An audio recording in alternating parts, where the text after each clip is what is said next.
this video, I'm going to show you guys how I made 15% per week passively and why I think for these next coming weeks to months, it's going to be fairly easy to continue to do this.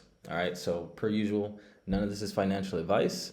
Always do your own research, but use this channel as a starting point. FYI, I am in Morocco right now. If you guys notice the background, it's a bit different. Still traveling Europe, but we made a stop over in Morocco. Morocco reminds me of California mixed with the Middle East, I must say, but super vibe. People are really cool here. Anyway, let's jump straight into the content. The first thing I want to start off with, in case you're new to the channel, what is yield farming? Because that's how I was able to get this passive income to 15% in 1 week. Yield farming is a way to basically take your crypto tokens and loan them out to facilitate different actions via borrowing and lending on a money market platform, staking on a blockchain's validator network, used for insurance premiums, but the most profitable way and the way that we're going to be talking about in this video is staking your funds on decentralized exchanges in the form of pairs. I'm going to tell you guys which pair I was able to make these returns in, and it's actually one that I talked about. So essentially, you can put your funds into pools, two assets. So for example, ETH and USDC on a decentralized exchange like Uniswap or Orca or Radium. And anytime people trade from USDC to ETH or ETH to USDC, you make passive income. And the amount you make is based off of something called the volume to TVL ratio. The TVL is how much liquidity is in the pool, and the volume is how much money is trading hands. And a good volume to TVL ratio is one where the volume is much higher than the TVL because you have more food and less mouths. The food represents the volume, the mouths represent the liquidity providers. So if it's less money, but it's in the pool, but it's more being traded, the people who are making the fees will make more versus if it was TVL that was much higher than the volume. And this pool that I'm going to show you guys, it's been printing for a long time. So first, I want to start with just a quick market update. So if we look at the crypto ETF tracker, we can see that we're still having pretty high inflows in ETFs, and Bitcoin and Ethereum leads the race. You can see this huge discrepancy between Bitcoin and ETH ETF inflows. 434 million for Bitcoin, 21 million for ETH. And once ETH starts to, rally, I think later this fall, this is going to be much higher, okay?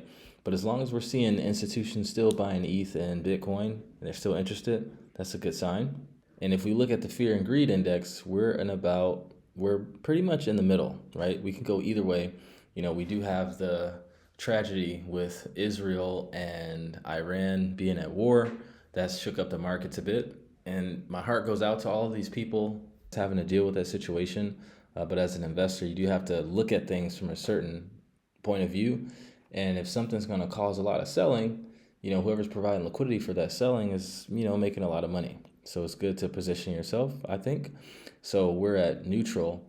If the conflict continues to continue, we could go back into the fear area, which would coincide with the summer lull. It seems like there's always some kind of negative event that causes a downturn. It's always stuff happening in the world, but we could easily, go a little bit higher and continue to pump. So this tells me, that the markets will just be kind of consolidating. People are kind of in the middle. And if we look at ETH, we can see that it's just been consolidating and it's just getting back on top of this long-term trend line that it's been respecting since July of 2022. So with ETH rising and liquidity picking up for ETH, that's what's going to send the alts moving because it's a lot of liquidity locked on ETH as people bought the tops. So my thesis for the summer is that we have this now about 60-day tariff pause. In the summer, the fund managers like to go on vacation.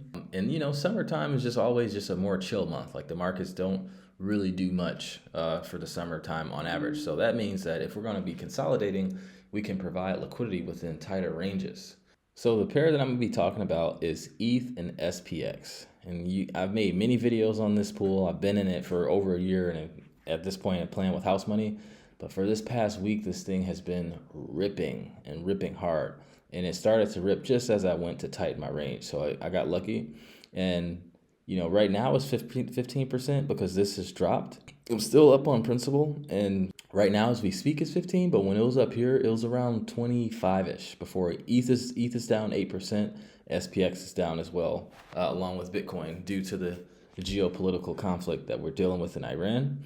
And this is my range, so I'm giving price 33% to go up and down within this range. I'm also a 33 life path. I didn't do that on purpose.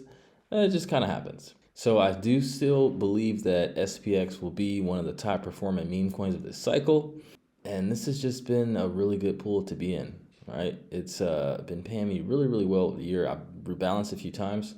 So let's see the proof here and how much I made in an 8-day span. So here we are at revert.finance. And the first thing I'm going to do is scroll down so you guys can see the time. Position age is 8.3 days. This is from the last time I rebalanced. I originally put in 12K, so I'm up over $500 on principal. And you can see I have uncollected fees of $1,817 without having to do absolutely nothing. And as you can see right now, the return on investment is 14.5%. And again, the thumbnail is not clickbait. It was actually more than 15% when we were up here. ETH was up more, SPX was up more, so that means my principal was up more and my rewards was up more because I'm getting paid in ETH and SPX. And Revert gives you all the data, so you know, like your impermanent loss, your divergent loss, your pool APR, the fees, and all that good stuff. So now, what is my plan for the rewards with this pool? You know, if you guys watch my channel for a while, I used to just take all my rewards and use it to, you know, buy tokens, but I've recently changed that. Now what I've been doing lately is I'll take half my rewards and put them back into the pool so that my principal is growing, which will translate to a higher yield. So as soon as this video is over, I'm gonna claim these rewards and do just that, put half back into the pool, and I'll take the other half and just buy Ethereum right now. I'm buying as much Ethereum as I can because I feel like Ethereum is going to be taken off in around Q3, Q4. So I want to have as much as I can so that I can sell them when it hits those price targets. So lastly, if you want to learn how to manage your portfolio like a professional market maker, like a financial institution, alongside of professional coaches and other members, I have a 14-hour course and all the tools and resources that you need. And I also update all of our members on what liquidity pools I'm in every time I'm rearranging. If that sounds interesting to you, go ahead and click the link in the description. You have two options. You can either join our free group or both. You can join our free group to see what it's all about, or you can click the link to book a call with me to see if our program is a good fit for you.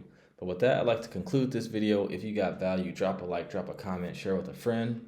Thank you so much for watching, and I will see you in the next video. Take care and trade safe.